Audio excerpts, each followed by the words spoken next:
and welcome to another edition of Let's Talk About It. This is Susan Johnson. I'm here with my co-host, Dennis O'Brien. Hey, it's great to be back on Let's Talk About It. I had a rough time of it last week, and I even missed the Boombox Parade for the first time in like 30 years. I mean, it was tough. I was diagnosed with COVID, tested positive for COVID the day before the parade. All right, I did the test and I saw that he was positive, but then I made him get some Prolixin. No, it's not Prolixin. What is it? Paxlovid. Paxlovid. All right, there we go. You got the Paxlovid. Rupar knows. All right, Rupar. He's got this. Yeah. I got Paxlovid immediately, and almost immediately from Dr. Anwar, and you know, and I got better by the day, but it took 2 or 3 days. But now I am COVID-free. Yes, Happy to be back on Let's Talk About It with Matt Rupar and Susan Johnson. All right, Dennis O'Brien. Yeah. All right, we're so pleased to have you here. And you know, for the second half of the show, we're going to have a great chance to talk with some of the people who have been instrumental in creating the Wyndham Prevention Coalition Summer Youth Leadership Academy. And that is our Sergeant Josh Clark and also Karen Ravenel-Bloom, who is the director for the program here in Willimantic. And it's a program that was started by the Willimantic Police, and it connects our youth from the high school and from some of the regional high schools with the police department and the functions of government, so they can understand how the government works on the state, local, and federal level. So it's really quite a great program. It's great to see kids spending their summer days learning about how life is in the U.S., especially about how the government works. It's very important. It requires that in order for democracy to work. And to see those young people with the police officers and with Karen Ravenel-Bloom on Facebook, I haven't been there, but I saw them on Facebook. I saw them with you down at the Capitol, Susan, and on Facebook. And it's just, it's just so good to see them being active in the summertime and learning all about leadership, because we all know we need leadership. We need leadership now. We need it in the future, and the future leaders are the young people. That's right. And they've got to be They've got to start training at a young age. It's good, and it's excellent. And one of the things about being a leader is it's really good to understand all the things that you're working on as a leader. And so one way to do that is, first of all, understand where you are, how things work, and whether you're teaching a particular subject in school, or whether you're a legislator or a council person or a congressman. Understanding how these programs work and how you can effectively represent your constituents is something that we all need to continuously work on, because things change every minute. Yeah, when I was a judge in the children's court, I used to talk to kids all the time, and I'd make it a point of asking every kid, "Do you like school?" And a lot of kids would say no. I'd say, well, I didn't like school that much when I was young, too, and I paid a price for it. I said it really made my development a lot slower than it should have been. It took me a long time to get it together. In fact, it was 2 years in the Army that really straightened me out, and that was when I was 21 to 23, and that's pretty old to get straightened out. And, so I asked him, I said, what do you think school is all about? I don't know. I said, well, it's teaching you about the world you live in, about your environment, and about where you are and who you are. I said, and that is something, you can learn it in a lot of different ways. You don't have to learn it in school, but you know what? It's easier if you do. If you start out listening to teachers and police officers and social workers and parents and teachers in school who know a lot more than you do about a lot of things when you're a kid. And I didn't listen as well as I should have, and believe me, I know that I should have. Yeah, exactly. One thing about school and books and that kind of thing is it really organizes the information so that you get it in an organized way from people who have studied these things in the past. And so it really does help to have everything organized so you can once you learn what's happened before, you can take that and come up with ideas of your own more easily, and you'll have a background in what it is you're suggesting. When I was a kid back in the 40s and 50s, you didn't have to know that much either. There wasn't as much to learn, but life is so much more complicated now with, all this technology, the internet, iPhones, streaming. You have so many different choices as to how you can learn, and you got to make the right choices. You can't just watch garbage on television. Well, you know what, Dennis? One of the things that I liken the state of Connecticut to the rest of the country. That is, we have 169 towns here in Connecticut. We have 169 different types of municipalities with different types of government. Also, we have 169 different economies. And I am pretty sure that most of the people don't know what's going on in the town next door, what kind of government they have, what the economy is like, what the demographics are like, how the schools do. They focus maybe on their own area, but not understanding maybe what the surrounding towns do. The same is true for the country. This country has 50 states and 50 different state constitutions. And so we have different climates, different demographics, different economies all throughout the country. So to be able to understand those things and understand how complicated everything is, then you add in different, our different economic systems in different parts of the state, how things work. It gets very complicated after a while, don't you think, Dennis? So, like I said, it's a lot more complicated than it was when I was a kid. No, there's no doubt about it. And like Matt Rupar is a young guy, and he grew up in much more complicated times, and it's much more important for people to know as much as they possibly can about their environment, about the surroundings, about the people around them, the institutions and whatnot. And one way to do that is to listen to all the shows on WILI. Yeah, and listen to Let's Talk About It, especially. Especially Let's Talk About It. I mean, we are the premier show. We're the bellwether show. We've been here for 25 years or so. Susan has anyway. I came along a little later. Susan was a pioneer in that regard. And I actually was asked to be on the show, but I was in the process of running for office, and I couldn't do it. I was running for a seat in the probate court. That's right. Which I won in 1998. That was 26 years ago, and I couldn't go on the show. So Susan got the great privilege of co-hosting Let's Talk About It with Alan Giordano. Back in the day. And that was quite an adventure. I think I still have a lot of the audio tapes of her early shows, because I used to listen to the show. I would tape it, and then I would give her a critique when she got home, and she didn't like that very much. No, I said, And after a while, I stopped. I said, I'm not going to do that anymore. Yeah. It was really a lot of fun having Alan there, because Alan and we would really go at fighting. He was right wing, I was left wing, and we had a guest in the middle whose eyes would pop out during every show because we were so vociferous. But I think some of the guests were frightened by the level of the. It was a very contentious show, but it was really informative. It was a great show. We had a lot of fun. Yeah. Maybe I'll let Rupar borrow some of my tapes, and you can listen to some of those tapes, and I'm sure you can still play them. They're basically audio tapes, and I'm sure it'd be interesting. Now that you think of it, I'm going to go home and put some on tonight after the show, and listen to some of them, because I know that pretty sure the first guest the first guest that we had on when I joined it with you later on was probably Barbara McGrath, and I think Bill Curry was our second guest, and we had some great guests. I mean, yes. And we had Governor Malloy. Governor Malloy was much later. Much later, but nevertheless, we had Governor Malloy. But back when Alan and I had the show, we had a number of people who were pretty well known. I think Bill Curry was on the first show too, with me and Alan. He might have been. He was a regular guest, and Joe Courtney was a very regular. Oh guest. Yes, very very. Joe good. Courtney was. In fact, Joe Courtney came here right after a big rally up at UConn when he was running for Congress, and the first time he won. And he was a big rally up at UConn. I think it was the last weekend before the election, and he was wearing a UConn cap. And Jim Calhoun had been at the rally, the coach, and Joe was totally excited, and he was looking forward. He got a great reception. I think Ben, who's those guys that did the movie?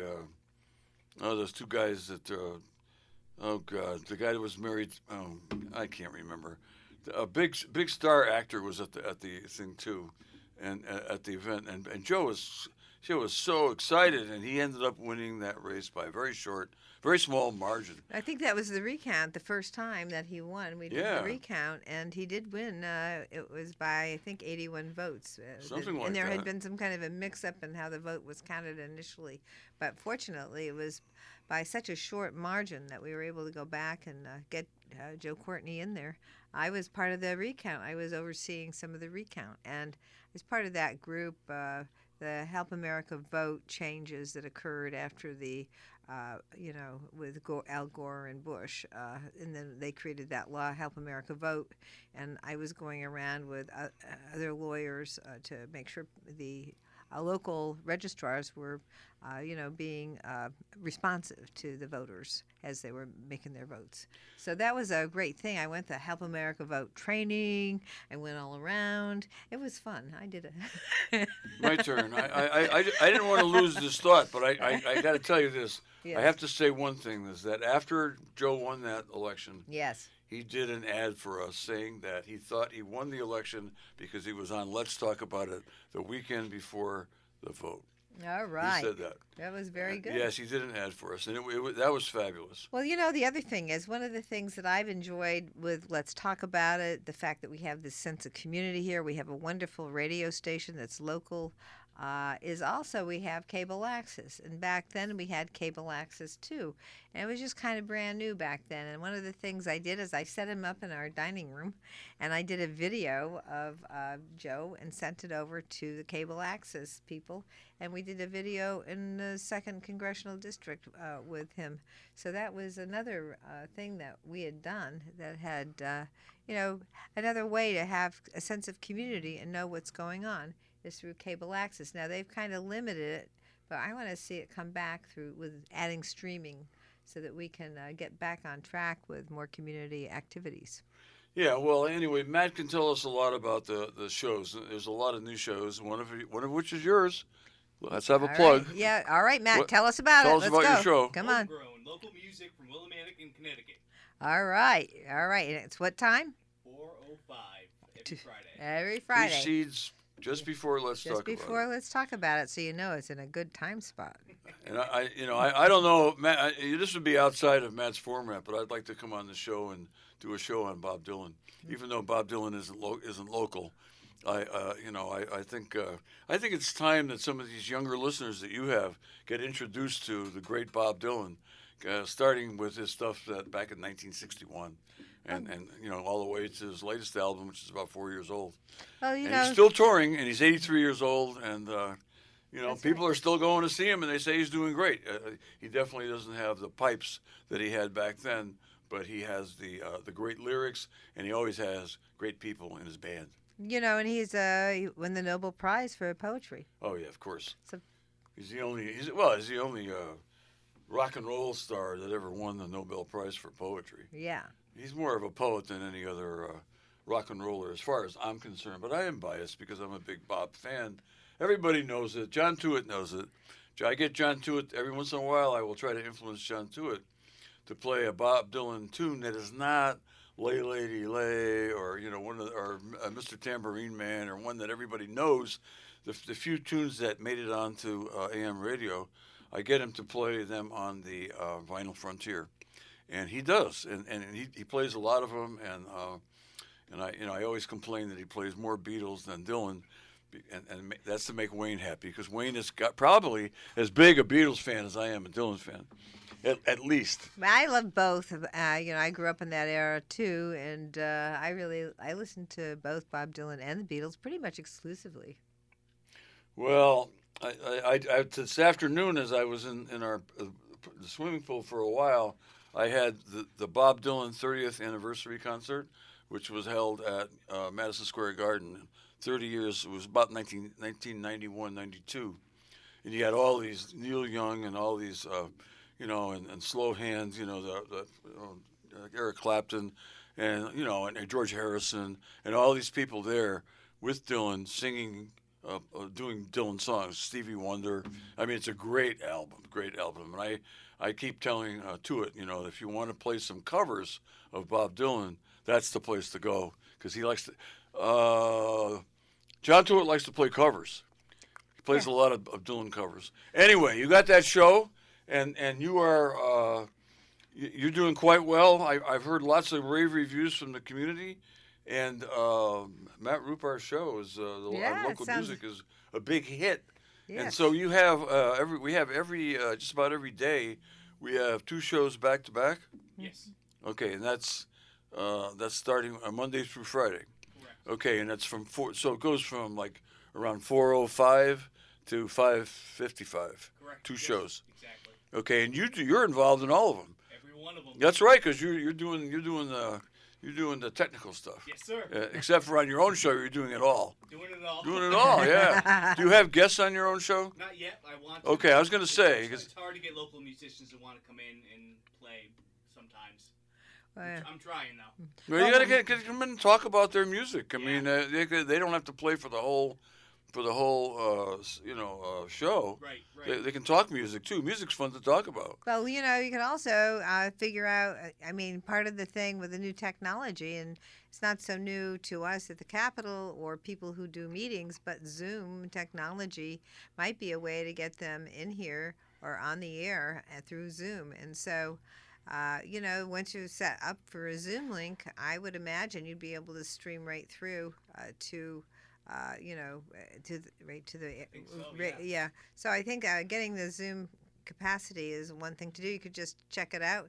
You and I could do a Zoom chat, All and right. then after that, you could figure out how to Zoom with some of the other musicians you'd like to get on. And I'm sure we've got quite a few in this area because of the universities. They've got a lot of arts people all over the place here. So to be able to Zoom people in would be a great way to. They could come in, do the Zoom, and they wouldn't necessarily have to be in the studio.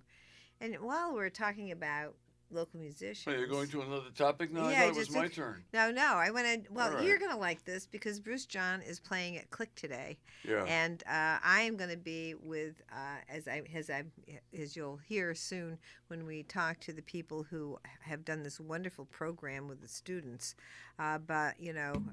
So we're going to have, as I said, Sergeant Josh Clark and Karen Ravenel Bloom, the director of the Student Leadership Academy. But Click, which also does great work, and they are a wonderful group that is working on agricultural and development here and working with small agricultural farm producers to actually have a possibility of expanding opportunities for restaurants and more farming in this area. They're going to have Bruce John there, and they're having a celebration starting at 6 o'clock. Yeah, that's right. 6 to 8, I believe, at Click. Yes. No, it's in North Windham. Oh, it's in Willimantic, actually. Well, it's right across almost from the St. Joseph's, nursing facility. It's in the old KFC building. Yeah, that's probably Going up on- technically in Windham, in the Windhams. I think it might be over the line. I think probably its mailing address is Willimantic. There's a lot of places that are on the border. No, so- you can tell he's from the post office. I did work in the post office I know. back, but not in Willimantic. That was in my Hartford days. Yeah. Yeah, I worked in the post office for about 3 or 4 years in Hartford, as you probably know. I do. And so I know a little bit about that. But I also, from being in the probate court, I know that, I know the stuff about Scotland. And Scotland has about 4 or 5 zip codes. It does, and including some of the We zip have codes. 4 here in Wyndham. Yeah, but Yeah. Scotland is small compared to Wyndham. Anyway, there are a lot of people who technically live in outside of the city of Willimantic, who have city zip codes 06226.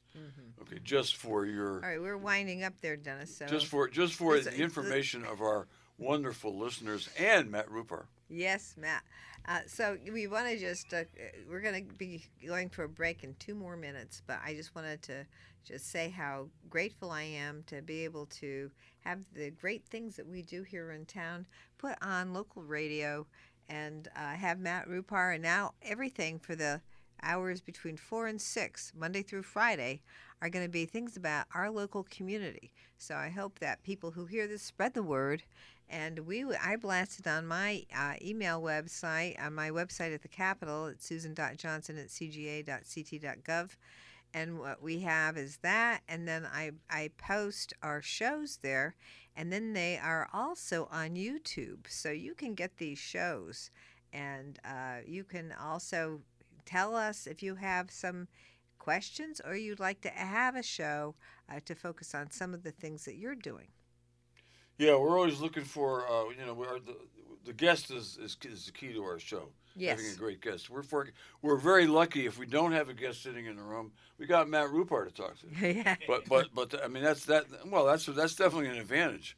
Yes, I mean, it's not just the two of us, and that's always true, and that is great. So it has really been a wonderful 20 some odd years being on WILI with Matt for a long time, a big part of that. How many years, Matt? 15. 15 years. Wow. All right, Matt. Yes. Wow, we had this guy Tucker on before, Yep. and he lasted with us maybe 5 or 6 years, Yeah. maybe. Ryan Tucker. Ryan Tucker Tucker. from Killingly, Yes. right?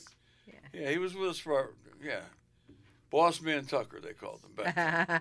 And then he was replaced by, and all of a sudden Rupar showed up, All right, Mupar. Matt Yes, we got Rupar. that. Yep. took charge, and he's been there ever since, 15 years, and now he's a DJ doing his own show. Yeah. And he's got the best day of the week. He's got Friday at 4:05 right before. Let's talk about it. Yeah. Time for a break. All right, we'll be right back. Welcome back, everyone. This is Susan Johnson, and have we got our wonderful guest that we've been talking about for the last few minutes? We have with us Sergeant Josh Clark, and he has been an amazing person here at the Willimantic Police Department, and he's been working on this Wyndham Prevention Coalition Summer Leadership Academy for years. It was formerly known as Pride, as we were saying, and now they have called themselves the Wyndham Prevention Coalition. Also, we have the director, Karen Ravenel Bloom, here with us, and she has been working on this. And we've got so many great programs for the students in Wyndham area and also the region. And it's great to have everybody get together. And I just saw you at the Capitol on Tuesday, and here we are with our graduation ceremony coming up this evening. So welcome to the show, and thank you so much for taking the time out of this amazingly busy day. Thank you very much. Thank you. Yeah. So, Sergeant Clark, tell us a little bit about, what got you started in this and how we've made some progress. Yeah, thank you. And Susan, I feel like I just saw you this week. We had great discussions on Tuesday at the Capitol, and you always give an amazing presentation. And we just had our final presentations from our youth today, and they brought up some of the amazing points that you had made when we were at the Capitol in Hartford. So you should be proud of that, because the things resonated with the majority of the kids here. Wow, thank you for letting me know that. That was wonderful. That's great to hear. I really love talking to the students, and I'm just I just think that this program is absolutely fabulous. And Karen, you were there when you raised a lot of the information about the local, how it's important to be talkative and go and talk to the local folks. Yes, and that's also this afternoon too, during their presentations, because they work in teams and they do projects that culminate their week of what they've learned through this Leadership Academy. And so we also talk with them about public speaking, but we did also have today as one of our judges, our town council chair, Don Niles, was one of the judges, and again got to speak with them a little bit more about government and, public community service and all of that. So you could see that the students really connecting with the judges and really doing some nice reflections on all that they've learned this week. So some things that even surprised us as we were listening to, like, wow, they really picked up on this on that particular career speaker or whatever. So it's really exciting. But I think maybe did you want to circle back and talk with Sergeant Clark a little bit about the founding of this program and how many years it's been going? Because it really was developed by the Willimantic Police Department. So we work in collaboration, but it's their it's their brainchild really, and they've developed the whole curriculum, and we we tweak it a little bit each year, but it's really it really is sort of their baby, if you will. So I'm going to have Josh speak a little bit more about that. Great idea. Thank you, Sergeant Clark. Please go ahead and tell us a little bit about the beginning and the processes that you've gone through over the years to keep this program going. And it is a fabulous program, and it's just it makes me feel really, really confident about the future when I see students going through this and understanding how things work. Yeah, thank you, Susan. And you got to forgive us. We are at the rec center. We're still on. We have boots on the ground right now, so we're getting things done. But it goes back 8 years. It was founded by Douglas Glode, who's now the deputy chief, and I was assisting him with the creation of some of the ideas. And it's a basic principle. It's not a cadet program. It's not a young police officer. It's in collaboration with our community, and I think Karen undersells their portion of it. The Wyndham Prevention Coalition and the Willimantic Police Department are in real close unity when it comes to coming together with the prevention message, as well as the leadership and all of the other, giving people their voice and the empathy. It's designed to go back to basics. We do projects such as, using duct tape and paper and having timed. The first day is like an icebreaker, so we want to find a way in a large group in order to get them to break the ice and come together, which is always the big challenge, and I think that's a challenge with adults as well. So we focus intensely on day one with that, and it's a very important day for us because we need them to break out of how they feel about being there initially, because some may have been brought there by their parents, by their ear, which is fine, Mm-hmm. and some want to be here and don't know what they're getting into. You know what I mean? So day one is very important. And I'll just touch on another big factor of day one, and I'll talk about how it's evolved over the years. But day one, we do another thing, the second part of the day, and we bring as many people from the community together, including the chief of police, the mayor, the town manager, the fire department. We even have Eastern Police Department coming down, plus our youth and anybody else. We had this year we had the Public Works came down and helped us with their bucket truck, and everybody had a blast, and we came together as a community, and these youth get to meet all of these great people in the community that they probably drive by and don't even know who they are or what they do, Susan. That is so amazing. That is really fabulous, because I don't think that many people, even the people who are finished with high school, actually know all the players that keep the town going and what the town needs. So it's a wonderful thing to make sure that our students are growing up through school and really getting to know who the people are that take care of our town and they're the best example of how local government has the biggest impact on your life. Mm-hmm. Yeah, one thing, just getting back to local government again in our town is, we'll talk a little bit more about day two, which is that's always one of my favorite days, going to the Capitol.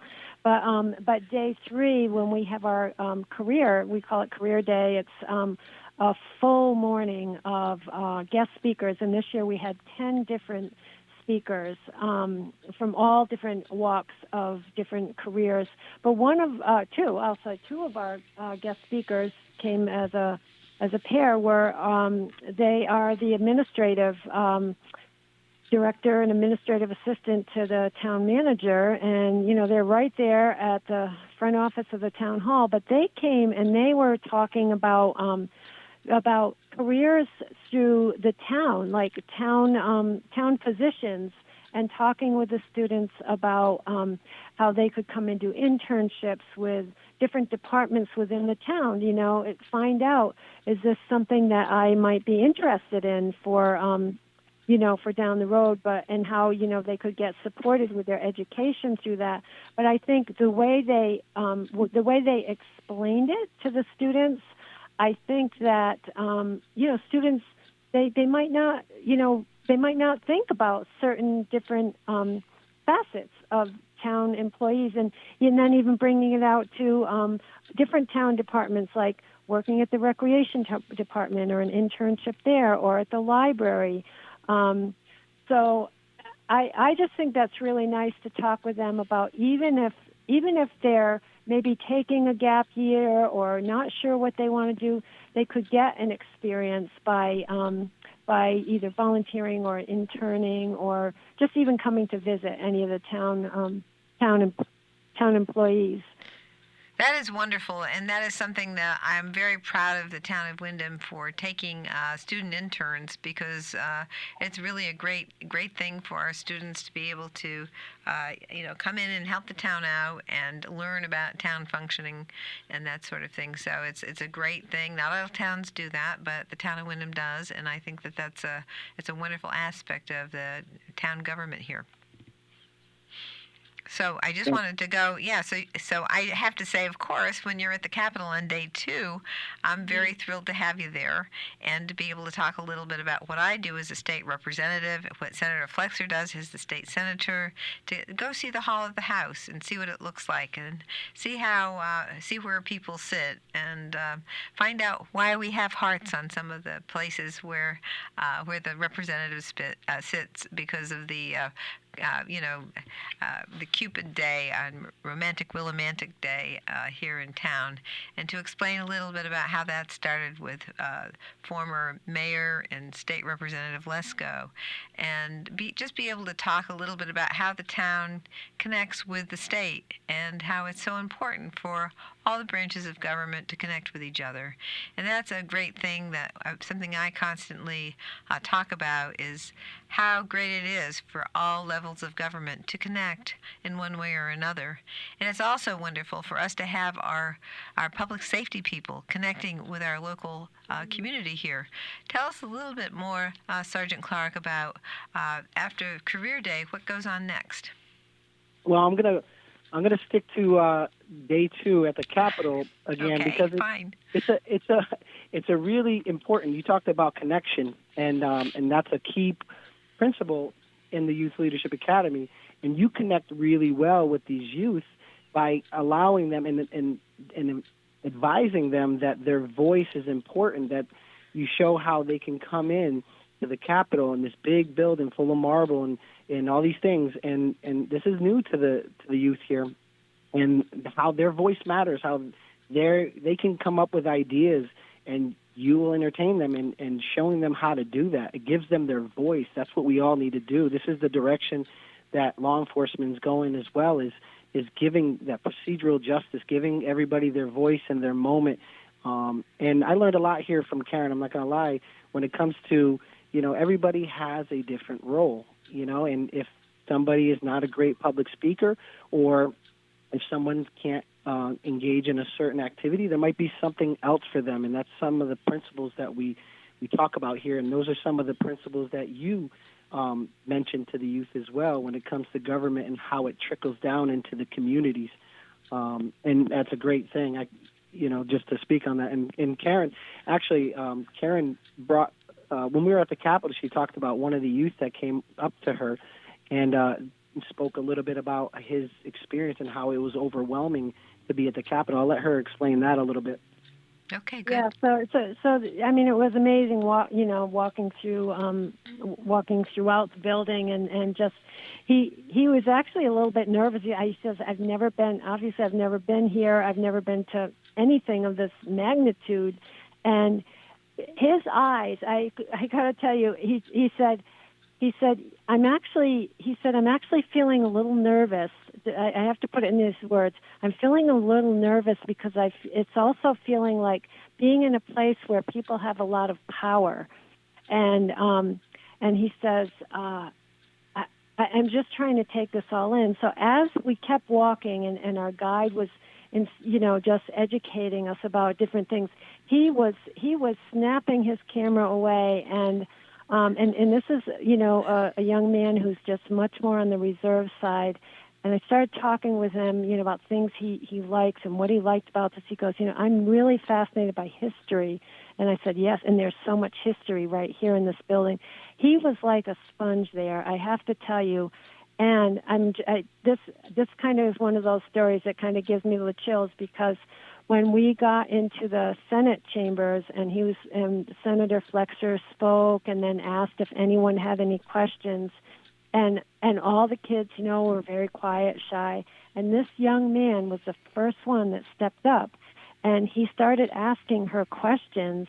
And then one of the things he asked her is, like, is your job, what's it like? Like, is it stressful being in a position? So she just talked about, she talked about her role, about some of the things that could be challenging at voting time.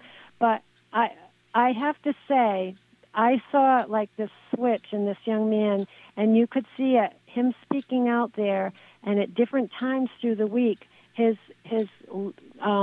level of comfort. And even today at our projects, he spoke up, and and I can tell this young man walked away so learning so much, and I think gaining so much confidence. But so I have to say that Capitol trip had a huge impact on this person, and I know for so many others too, because they talk about it. So I just went back to that, because we do like sharing those stories of that's a super special trip for us.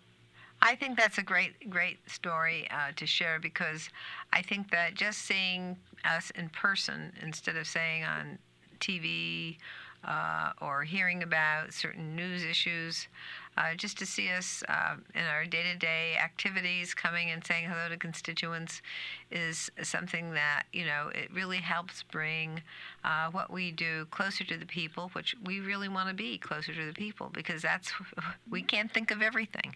And what people's experiences are really must be shared. And one of the reasons I'm so thrilled that we have a local radio station in WILI is that we can share our experiences, we can bring the community closer together, and we can just tell people, hey, look at this great program that is going on here, right here in Willimantic. It was started by the Willimantic Police. It does serve the whole region, and it does make sure people have access to their legislature and their legislative representatives. And so it is a great way to actually connect, and also you connect with the local representatives, the council people, and connecting also with the people who actually are the people who do the work here for people in the town. So it's really a great way to just let people understand, let the students understand how it all works, because that's just a good start for adulthood. Mm-hmm. Yeah. You're right. So go tell us a little bit more. We're going to be running down pretty soon. We got 5 more minutes, so if we can get down to the go ahead. Sure. So it's just something else I wanted to share. And again, this came up today as our final day. We haven't even read all their surveys yet. We'll get feedback. But when they do their small group presentations is Wednesday after the career day morning. We actually get them out, and they do every single year. This is our in the itinerary. They do a community service project, and this year it was at West Avenue, and our town public works brings down a whole dump truck filled with tools, wheelbarrows, you name it, everything, and then mulch, all the supplies needed to sort of clean up and beautify West Avenue, the little park area for the kids and the playground. Weeds were everywhere. I mean, and I'll tell you, when we descended on that place, those students were, and it was one of the really hot days, but the chief was down there, all the public works guys, one of the town council members who's also a DJ. He was down there, got some great music playing in the background, and sort of lent it to be like a party festive, and everybody was working. And you hear them today tell their stories about, that was something really pretty amazing, pretty cool, that we work together, and when we step back, when we're ready to leave to wrap it up for a day, to look back and see what we accomplished as a group with the officers, with Public Works, to make this part of our community better. And I think, I don't know, I find year after year that's another big thing that really stands out in their minds. And I'll let Josh speak a little more to that because he gets it all set up. But Susan, Yeah. it's actually amazing. The putting, the key is, for leadership, and we agree, myself and Karen, that it's unity, like teamwork. These are the things that they're mentioning. In order to be a leader, you have to have a team to lead, and you have to be a leader within the team. And that's essentially what we sort of showcase, that it takes all of us to beautify something. I have to give huge shout out to the town manager and the staff and the Public Works director, Don, who, when we planned this, we went there and we saw that, the park is supposed to have a certain, about a foot or so of mulch, and it was 0. So essentially there's no impact rating if some child were to fall off. And he says, we're not cutting corners. If any corners we're going to cut, it's going to be all these vines, but we're going to dig all the way down, and then we're going to fill all of it up with the appropriate amount of mulch. And that was 50 yards. I think it was 500 yards. Wow. 500 yards, or maybe 50. Whatever it is. He knows the dimensions, but let me tell you, that was 2 dump trucks full. I mean, I've had mulch delivered to my house, and it was like 6 yards, and I'm like, this is going to take me days. This was, 31 students, and we had safety teams that were going around with water, checking people. They were giving mandatory breaks to one another. They were working as a team to accomplish. We gave them a break, and kids were going back out because they wanted to finish it because they knew the time was running out, and we were going to go to Dairy Queen for a reward. So they wanted to make sure that their job was done, and they did it, and it was a whole community-wide effort. And it couldn't be possible if it wasn't for the support of our local leadership, as well as you and the leadership on the state level. It has to all be in sync for this to work successfully, because it does cost money to do these things, and it does take resources, and everybody's involved. Yes, they are, and we are running down to our very last minute, but I just want to say it is fabulous that the work that you've done, and I know that many of the officers from the Willimantic Police Department have used their own money to help fund this. I know I've worked to try and make sure that we try and provide some funding from the Capitol, and I know the local government provides some funding as well, but everybody is working together, and that's the way we get things done, and I'm just absolutely thrilled to have you both here. One last minute, second. Sure. Well, so one of the things we've been doing is we've been documenting everything we're doing all week, and my colleague Mary Oleno has been doing a lot of, and all of us have been doing a lot of photography, videography, and she's putting it all together tonight. We'll have that video up for everybody to see what's going on. But we'll get that up on our website, and the police, I would imagine, could probably get that up on their Facebook page or website when it's completed. But we'll invite people to, check in to actually sit back and see all the great things that went on this week. So, just so you know, our website we're still under the old name, but wyndhampride.org. And, I invite people to check out our website, contact me if they're, if they want to get their youth involved in anything during the school year. We have a youth council. A lot of these youth get involved in our youth council throughout the year. And Susan, if we had more time, we could certainly, Josh and I could fill up a full hour because we're so passionate about this work. But we're so thankful you invited us to be on your show so we can share what we're so enthusiastic about with our youth. Well, thank you so much, both of you, for being on the show today. I know you're incredibly busy, and I will see you later. See you shortly, in a couple minutes, actually. And we will actually have you back. And I want to share the information that you have on your website once you post it, because your work is amazing. And I thank you both for taking the time. And talk soon. Thank you very much. Thanks, Susan.